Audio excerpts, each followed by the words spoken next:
Welcome to the 11th out of 12 sessions for Birmingham Theological Seminary, and we're looking at biblical interpretation. Tonight, we're looking at the Eschatological Discourse. This will be part A, and then we'll have a follow-up video on the date of Revelation. So let's dive in to the material for tonight. And so what we're looking at is the Eschatological Discourse, commonly called the Olivet Discourse. It's the material in Mark 13 and the parallels. And the first thing we should notice right off the bat is that we're given a place where this happened. If we come down here and look at the harmony, we have in Matthew, Mark, and Luke that Jesus was inside the temple near the treasury, and as he and his disciples were going out, the disciples made a comment, and the result was the Eschatological Discourse. Well, before we look at that comment, it's necessary to know that Jesus is somewhere in here with his disciples. We don't, at least from these drawings, know exactly where the treasury was, but they're inside this part of the temple. And maybe this is a little better. This is from the Holman Illustrated Bible Dictionary. They're in here and they're watching the money being given, and it says they go out and go out east to the Mount of Olives. The disciples say, "Look how beautiful the building, these buildings are." And so Jesus and his disciples go to the Mount of Olives. So this is why it's called the Olivet Discourse. They're looking back across the Kidron Valley to the beautiful temple. And this is the statement that kind of inaugurates or starts off this eschatological discussion. Jesus says, "See, your house will be left to you desolate, for I tell you, you will not see me again until you say, 'Blessed is he who comes.'" In Mark, Jesus is commenting about the widow's offering, and they say, "Look how beautiful it is." Same thing in Luke. And it's in the midst of that discussion that we have the eschatological discourse. And so Mark says, if you take Mark in priority, as he came out of the temple, one of his disciples said, "Look, what beautiful stones, what wonderful buildings." Jesus said, "Do you see these great buildings? There will not be one left here, one stone on another that will not be thrown down." Nearly the exact statement in Matthew, same in Luke. The days will come when there will not be one stone left. And so that raises a question. Tell us when these things will be. And so Jesus is saying the temple will be destroyed, and the disciples say, well, when will that be? And notice the question, kind of three parts in Matthew. Tell us when these things will be. When will the temple be destroyed? What will be the sign of your parousia, your coming or your presence? And what will be the sign of the end of the age? In Mark's version, tell us when these things will be. In other words, when will the temple be destroyed? And what will be the sign when all these things are about to be accomplished? Notice that in Mark, the only question is not about the end of the world, but about the end of the temple. And in Luke, teacher, when will these things be, and what will be the sign when these things are about to take place. So again, in Luke, there's no statement about the end of the world, at least here. It's the end of the temple. Jesus responds, see that no one leads you astray, for many will come in my name saying, I am the Christ, and they will lead many astray. Jesus said to them, see that no one leads you astray. Many will come in my name saying, I am he. Same in Luke. For many will come in my name saying, I am he. The time is at hand.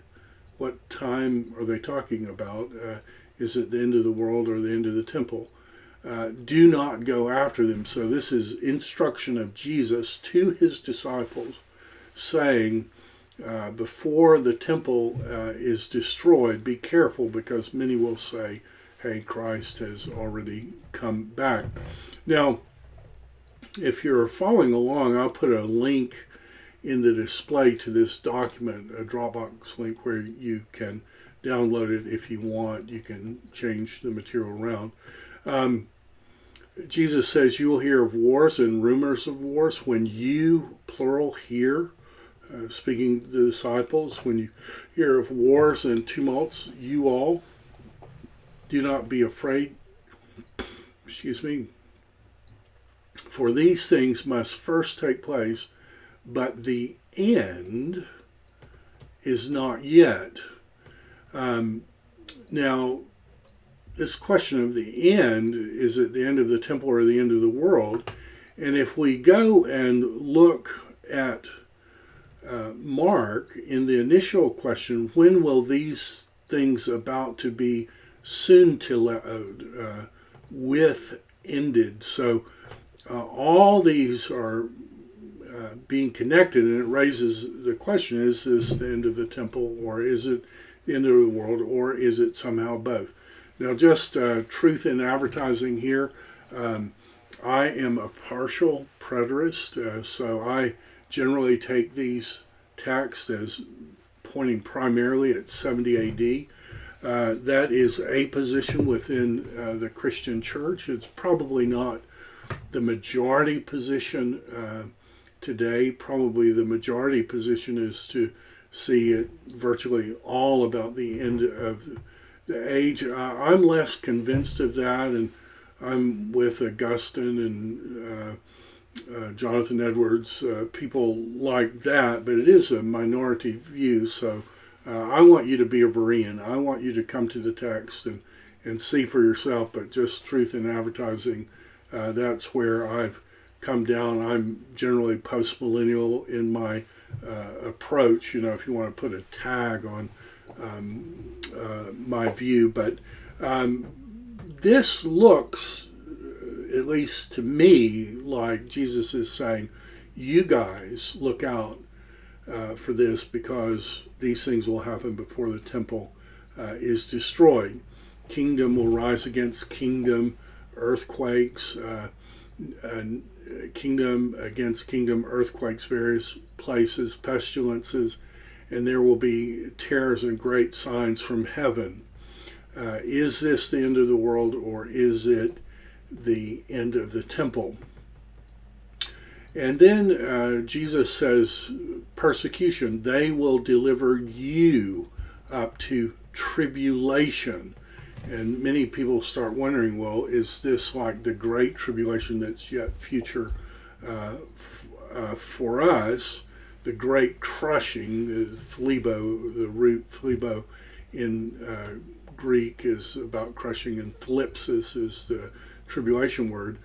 They will deliver you up to crushing, to tribulation. They will put you to death. You will be hated. And then many will fall away and betray one another, and many false prophets will rise, and because of lawlessness, the love of many will grow cold. The one who endures to the end will be saved. This gospel of the kingdom will be proclaimed throughout the whole world as a testimony to all nations, and then the end will come. And so many people will say, well, the gospel hasn't gone out to all nations, and so this can't be 70 AD. This has to be the end of the world. We're going to look at that argument. When we see Mark, it says they will deliver you. So this is something that Jesus is saying to his followers. You will be beaten. You will stand before governors. The gospel must be first proclaimed to all the nations. And we've looked at the table of nations as something about that being picked up here, perhaps. When they bring you to trial and deliver you over, do not be anxious what you are to say, but say whatever is given in that hour, for it is not you who speak, but the Holy Spirit. Brother will deliver brother over to death, father his child, children will rise up against parents, and you will be hated, you plural, by all for my sake, but the one who endures to the end will be saved. And then similar in Luke, but before all this they will lay hands on you and persecute you, delivering you up to the synagogues and prisons, and you will be brought before kings and governors for my sake. This will be your opportunity to bear witness. Settle it therefore in your minds not to meditate beforehand how to answer, for I will give you a mouth and wisdom which none of your adversaries will be able to withstand or to contradict. You will be delivered up even by parents and relatives, friends. Some of you, plural, you will be hated by all for my sake, but not a hair of your head will perish. By your endurance you will gain your lives. Now, it's interesting that even though Mark's initial question is about the temple, it's interesting that here he's saying, but the end is not yet. So is this the end of the temple, or is it the end of the world? Notice in Matthew, beware of men, for they will deliver you over to courts, flog you in synagogues, and you will be dragged before governors to bear witness. When they deliver you, do not be anxious. So this apparently is something Jesus said on more than one occasion. Brother will deliver brother over to death. When they persecute you in one town, flee to the next. For truly I say to you that you will not have gone through all the towns of Israel before the Son of Man comes. And so, again, this is the question, is this the end of the world or the end of the temple? When they, parallel in Luke, when they bring you before the synagogues, do not be anxious how you defend yourself, for the Holy Spirit will teach you. Now, what's interesting about this gospel proclaimed to the world is that you do have parallel statements in Colossians. Paul speaks of the gospel as indeed it is bearing fruit in the whole world. And 1:23, the gospel that you heard, which has been proclaimed in all creation under heaven. And Revelation 14:6, I saw another angel flying directly overhead with an eternal gospel to proclaim to those who dwell on the earth, to every nation, tribe. And of course that's picking up the language of the promise to Abraham. Matthew's gospel ends, go therefore and make disciples of all nations. Ask of me and I'll make the nations your heritage.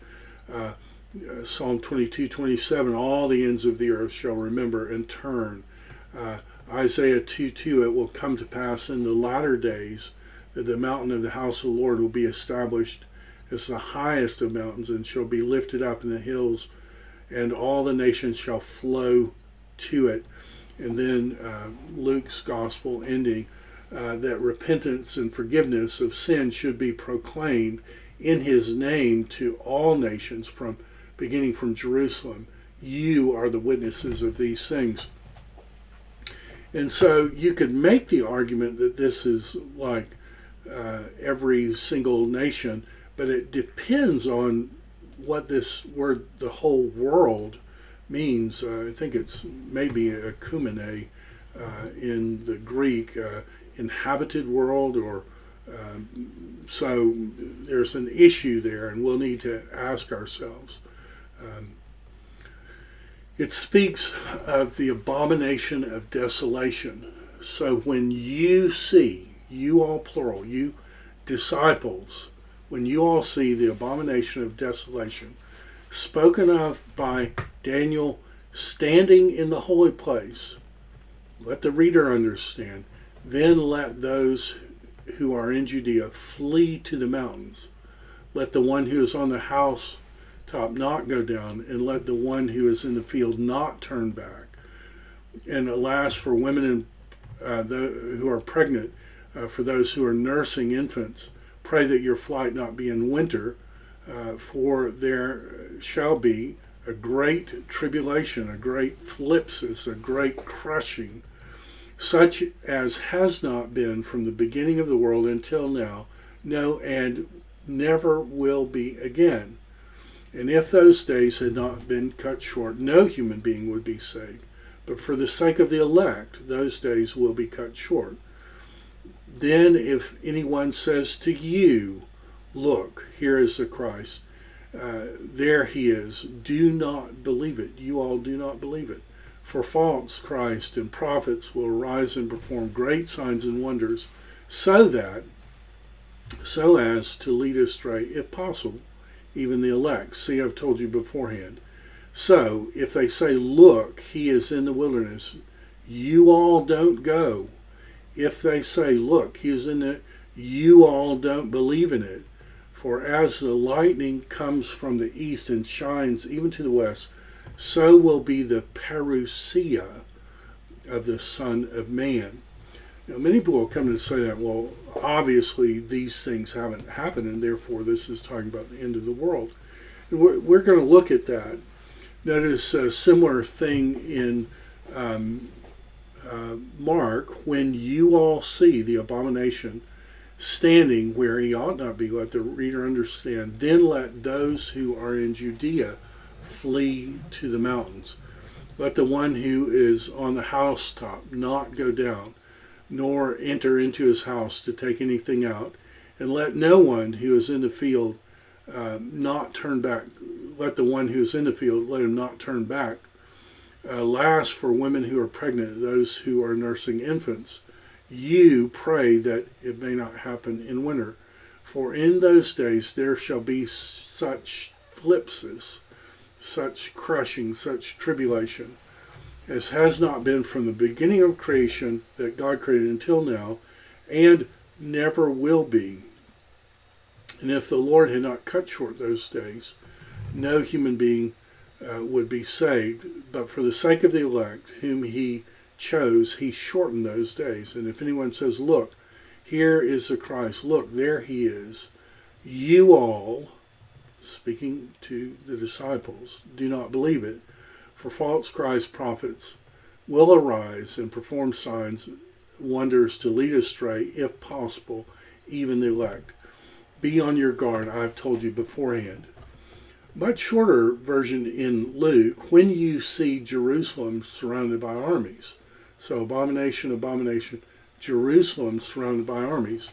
Then know that its desolation will come near. Is this the end of the world, or is it the end of the Jewish temple? Then let those who are in Judea flee to the mountains, and let those who are inside the city depart. And let not those who are in the country enter it, for these are the days of vengeance. God had spoken of days of vengeance, that if you were untrue to the covenant, all these terrible things would happen. To fulfill all that is written. Alas, for women who are pregnant, those nursing infants, for there will be great distress on the earth, and wrath against this people. Wrath against this people. They will fall by the edge of the sword and be led captive among all the nations, and Jerusalem will be trampled by the Gentiles until the time of the Gentiles are fulfilled. Is this the end of the world? Is it the end of the temple? Now, this abomination of desolation is picking up Daniel, the transgression that makes desolate. O Lord, heed me. This is the Septuagint. Open my eyes and see the desolation of us and of our city where your name has been called. And of course, it's all tied in with the 70 weeks and when does that start. It's an issue perhaps we'll look at another time, but this is all connected together. The abomination that makes desolate. Destruction is decreed, overflowing righteousness. This is about the destruction of the temple in 586. Sabbaths have been desolate. We were faithless so that he made them a desolation. You see, all these are Old Testament passages and they're coming together. And so is the Eschatological Discourse talking about the end of the world, the end of the temple, or is it perhaps talking about both?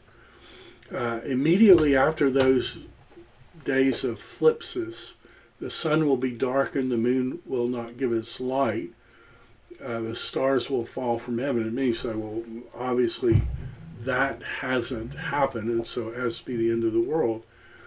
The problem is, this seems to be a quotation. Stars of the heaven and their constellation will not give light. The sun will be dark, and the moon will not shed its light. Well, if you go back and read the context of this verse, this is about the destruction of Babylon in 539.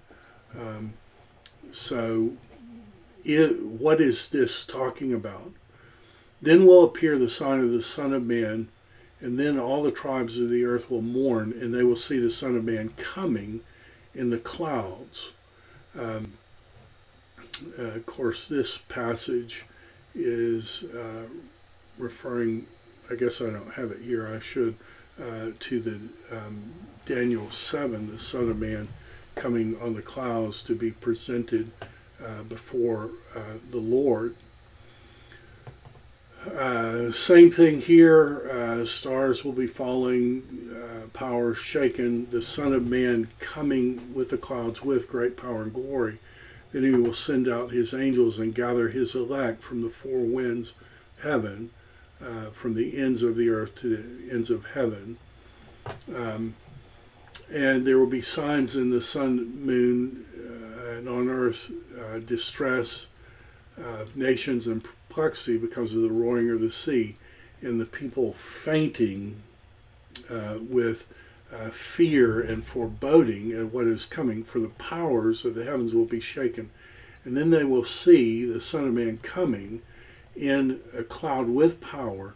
And when these things begin to take place, straighten up, raise your head, your redemption is drawing nigh.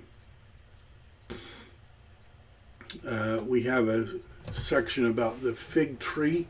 Learn the lesson. As soon as its branch becomes tender, puts out its leaves, you know that summer is near. So also, when you all see, so this is to the disciple, all these things, you know that he is near at the very gates.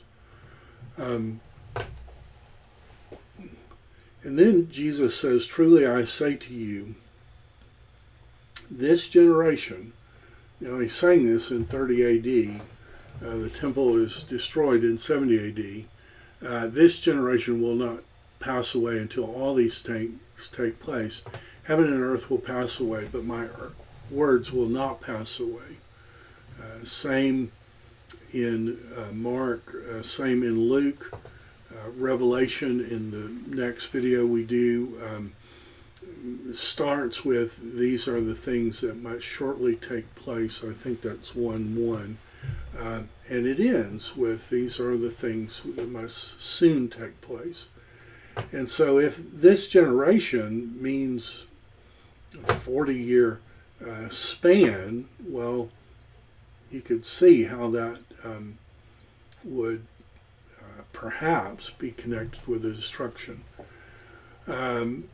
Matthew doesn't add anything after that, but Mark and Luke, Jesus says, but of that day and hour no one knows.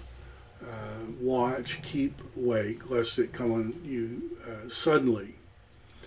Now, the question that faces us in interpretation is when we look at this passage, how have people interpreted it? Is it the end of the world or is it the end of the temple?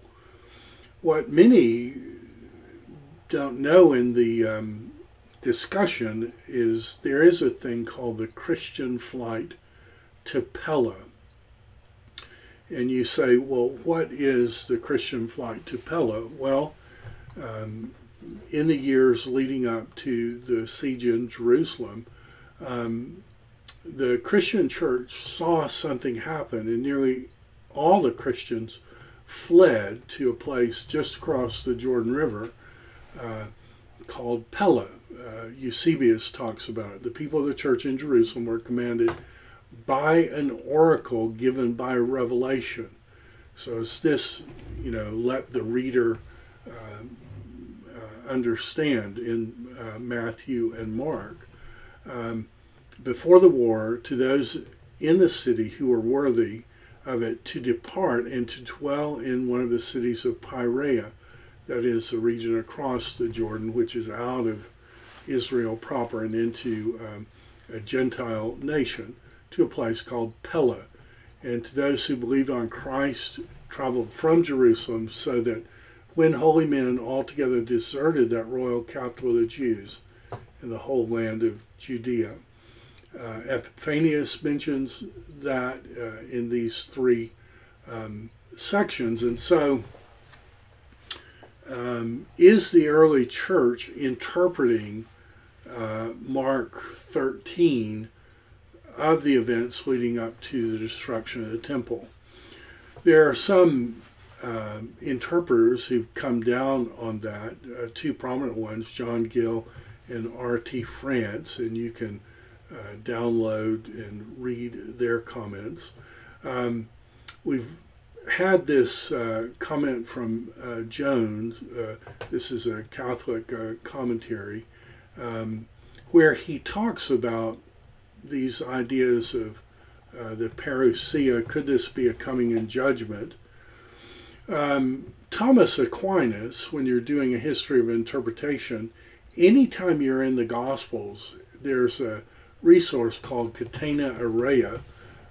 You can look it up on the web and get it, or do as I've done and purchase the Logos version. It may be with the version that you have of Logos, but basically Aquinas collected a history of interpretation of how different people interpreted all these things, and kind of the major interpreters, Chrysostom, Jerome, Hilary, Augustine, and you can, Gregory, Origen, you can go through and read these and ask yourself, are they interpreting of the 70 AD, or are they interpreting of the end of the world? And a number are going to interpret it of 70 AD. The Hermeneia is a great critical commentary. Lutz goes through and gives a great history of interpretation, and the ICC does the same thing as well. Now, for me, the things that have kind of swayed me to the partial preterist side is that in Matthew, Mark, and Luke, the context is about the destruction of the temple. They say, look how beautiful the temple. Jesus says the temple will be destroyed, and they ask, when will this happen? If the eschatological discourse is only about the end of the world, that seems strange. Now, many will take it short term about 70 AD and then long term about the end of the world. And perhaps that could be, and I'm less persuaded, but perhaps there are many good interpreters who follow that. But for me, the case for partial preterism, they're asking when will the temple be destroyed, and Jesus gives the Olivet Discourse. The questions of the disciples are about the end of the temple, and Mark has this word with ended, translated fulfilled, or what will be the with end of the age, the end of the age. If Matthew is interpreted in light of Mark and Luke, then the coming and the end of the age are the end of the temple. And the coming is a coming in judgment. Mark has the same idea of telos in the end in 3:17. Preterists will know, and when I use preterists, I mean partial preterists. I don't think many would argue, well, I know that they wouldn't argue for full preterism. That seems to be a heretical position in my understanding, but partial preterist, this phrase, the end of the age, appears in Hebrews with the idea that the end of the age has already happened. For then he would have to suffer repeatedly since the foundation of the world, but as it is, he appeared once at the soon-to-leia of the ages to put away sin. And preterists will notice that the word parousia, coming, is used of God's invisible coming in judgment in contemporary literature. And Josephus does that, the parousia of God at Mount Sinai, and showing the parousia of God.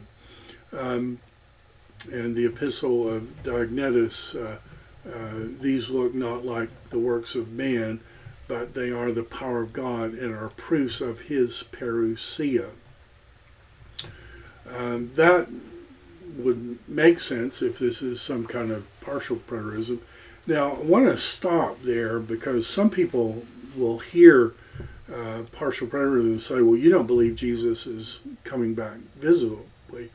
No, I believe Jesus is coming back visibly. It says so in Acts 1. In the same way he left, you will see him coming again. That's not an invisible coming in judgment. That's a physical bodily return. I just don't think that that visible bodily return is what Mark 13 in parallels is talking about. And I mean, I'm going to confess with all interpreters, hey, there are a lot here that's hard to understand, but it seems to me that the majority is pointing to some kind of destruction in 70 AD. Notice that the you there is you plural. It seems like instruction to the disciples. The discourse includes, truly I say to you, this generation will not pass away until all these things are fulfilled. That makes great sense if it's speaking of this 70 AD destruction. And I just would point out that in the chapter before Matthew, truly I say to you that all these things will come upon this generation. The guilt for killing will come on this generation. That makes sense if there's a rejection and then the temple is destroyed. This generation means not those living, it means those living and not some future generation, and that seems to be well established in Scripture. The content of Jesus' warning is not talking about the end of the world, because he says, don't believe anyone who says Christ is here. That I mean, when Christ comes back and visibly world history is going to change, nobody's going to argue, oh, has Christ come back? The historical situation favors the 70 AD. When you see the abomination, if you read Josephus's account of what happened, and if you take the time to read what Titus did, going into the Holy of Holies, and how he took a copy of the Torah and defiled it with women, you can find those quotes. Well, you can understand how this abomination of desolation could be applied to that event. And notice that Luke spells it out. When you see Jerusalem surrounded by armies, know the desolation is near. This pregnant women in winter, the Jordan River's in flood stage. You can't cross it. The water would sweep you away. So pray that your flight not be in winter. Note the historical situation of profaning the temple and the siege surrounding by armies. These are the days of vengeance. Quotation from the Old Testament of those who reject God's covenant. Vengeance is mine. The time will come, the day of their calamity. These are the days of punishment. Same in Jeremiah. And note, as we pointed out, the Christian flight to Pella, and so Pella is here just across the Jordan River, but it's outside of Israel proper, and so the Christians who fled to Pella weren't subject to that judgment. And so if the majority of it's about 70, then there's hope for today. It isn't that no matter what we do, that somehow Christianity is going to fail and then Jesus comes back. No, the earth will be filled with the knowledge of the glory of God as the waters cover the sea. You keep watch where the vultures gather or eagles gather. You can translate it that way as well. Now, there are hard verses for partial preterists. The gospel around all the world, that's a hard one. You do have these passages that say the gospel has gone out. And it is interesting that the word being used is this word oikumene, the inhabited world, where people are living in houses, civilization. So this passage may not mean exactly what some people are taking it to mean, but it is a problem for the partial preterist view. The events not taking place, the sun darkened, stars fall. People will say, well, go in your backyard, you don't see any stars. And that's true. It is interesting that at least this passage is talking about stars falling, and clearly this is an oracle concerning Babylon, and this is the 539 destruction. Similar passages in Joel, Isaiah. Coming with the clouds of heaven, that's the whole Daniel 7. I haven't had time to put that in part of my notes, but I encourage you to be a Berean, study it. The evangelicals who hold to partial preterism, R.T. France is a great interpreter. He holds that view. R.C. Sproul, The Last Days According to Jesus, he makes a pretty persuasive argument, but be a Berean. You see for yourself, look up these passages. I'll put this document in the link below, and decide for yourself. Is this primarily about 70 AD? Is it about the end of the world? Is it somehow both, where the near event is foreshadowing the long-term event? Be a Berean. And so I will leave this here. This is part 1 of our 11th session out of 12. We will do part B on the date of Revelation and look at these issues. And I will look forward to talking to you next time.